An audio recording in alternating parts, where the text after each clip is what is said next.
Now, theoretically, almost all the politicians in the country are against the Trans-Pacific Partnership. At least that's what they tell us. Trump says he's against it. Bernie Sanders is actually against it. Now, Hillary Clinton claims she's against it. Oh, great, everybody agrees. Wonderful. Except the Democratic Party is not really against it. They're for it. And except the Republican Party is not really against it. They're for it.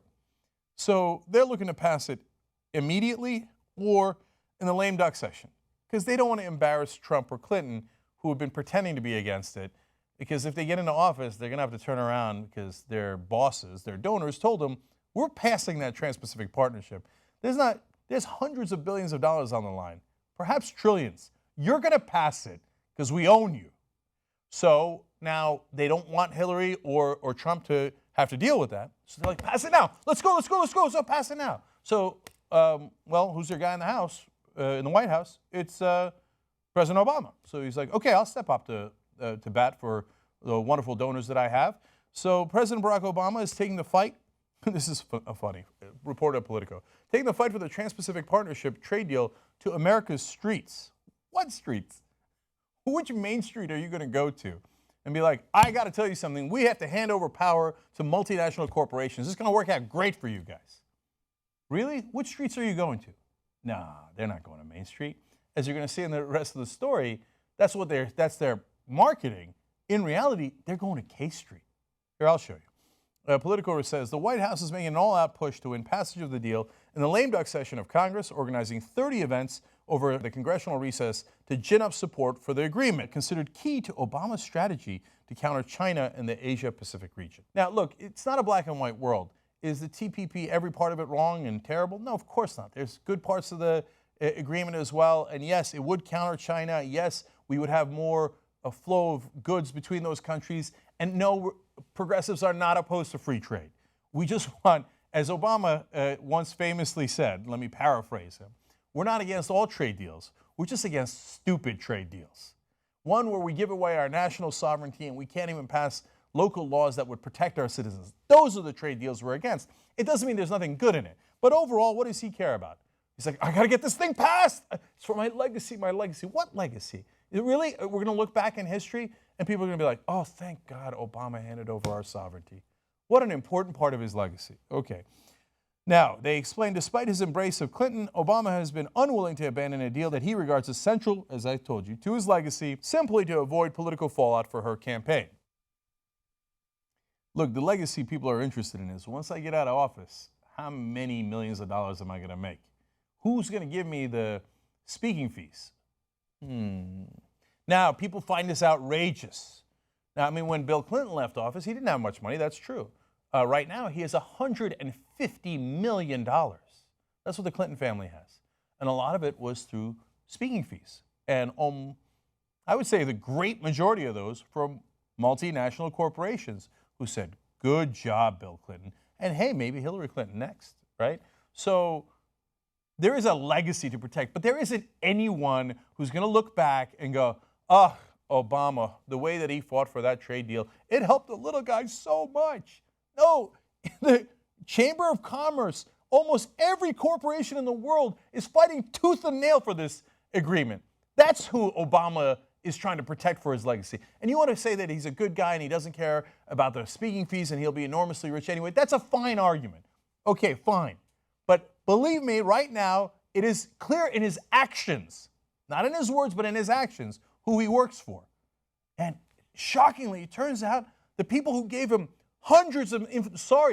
billions of dollars so he could run his two campaigns are the ones that are pulling the strings. Wow, I know, outrageous. How dare you say things that are obviously true to almost all Americans? Last week, the president signaled his commitment to getting the deal done by effectively notifying lawmakers he would submit the trade bill later this year. He's coming, he's going to do it, he doesn't give a damn who's theoretically against it and how poorly it polls with the American public and how they don't want it. The American public is an interesting note, it's a sideshow. Donors are the real deal. Okay, administration officials, including Treasury Secretary Jack Lew and Agricultural Undersecretary Alexis Taylor, are touting the deal across the country in meetings with business and agricultural leaders in a bid to generate positive local headlines. Lew met with Fortune 500 executives in Minneapolis earlier this month, while Taylor will promote the deal in Cedar Rapids, Iowa at a National Corn Growers Association Grassroots Leaders Summit. What grassroots? Those are all big farmers. That's the National Corn Growers Association. That's not the guy working at Walmart in Iowa. That's not the guy on Main Street. That's business interests. They said they took it to the streets and then they said, oh, they're going to deal with business and agricultural leaders. They're going to talk to Fortune 500 executives. What did I tell you? Of course, their real constituency is business interests, not your interests. The White House is also working indirectly to pressure Republicans. Administration officials are holding events with business and agricultural executives to underscore that traditional GOP kingmakers still are big TPP supporters. In other words, they're not going to talk to Republican voters. No. How are they going to pressure Republicans? They're going to go to their donors and say, hey, remember, these business interests are still cutting your checks. So bow your head. We're all bowing our heads for the same business interests. But I thought you were taking it to the streets. Which streets are you talking about? So far, not one talk of actually talking to American citizens who are voters and who care about the issues and who would get a job out of this. No. We're just going to talk to the people in charge. Now, they explained, despite Trump's populist anti-trade message, Deputy U.S. Trade Representative Robert Holyman talked up the deal in Atlanta on Monday with UPS CEO David Abney, whose company employs 362,000 workers in the U.S. Oh, look at that. Another time they go to a meeting, and another CEO. Wow, really looks like you're making an effort to reach Americans. Given the rhetoric on the campaign trail, it's clear that there's even more important need for the business community to be speaking loudly about why this is important for U.S. jobs and the opportunities that would be lost, they explained. And that is Christopher Wenk who writes that, and he is with the U.S. Chamber of Commerce. In other words, all of these interests, including the Chamber of Commerce, screaming from the hilltops, you will do as you're told. No matter what the American citizens think, no matter what the two leading candidates think, no matter what the other candidates in the race thought, it doesn't matter. What do you think? You live in a democracy? No, the business interests have made up their minds, and it's going to be TPP. And Obama's going to be their guy who's going to push for it and get both the Democrats and the Republicans to go along with it. Now, finally, some on the left have woken up, and so boldprogressives.org has a petition labeled Shame on Obama. And that explains this. About time, and this undue deference to the Democratic president is totally uncalled for. He's our president if he's fighting for our issues and fighting for Americans. If he's fighting for multinational corporations, he's their president. Shame on Obama, to say the least. So here you go. And by the way, all these people who say, oh, no, TPP can't happen. Oh, no, the Tea Party is against it. All these guys, I just told you, right? It's going to happen. You think you run this country? They run this country. So by hook or by crook, they're going to find a way, and they're going to pass that damn thing. Hey, I tell you ahead of time, maybe I'm wrong.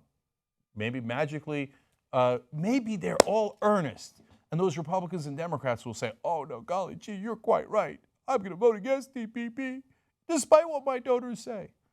I'm looking forward to it. Let's see how it turns out. Here's what won't happen to you if you're a TYT member. You're kicking me out the door. You're kicking me out the door. Well, we're not going to kick you out the door. We welcome you. Be part of independent media. Be the Young Turks. TYTnetwork.com/join.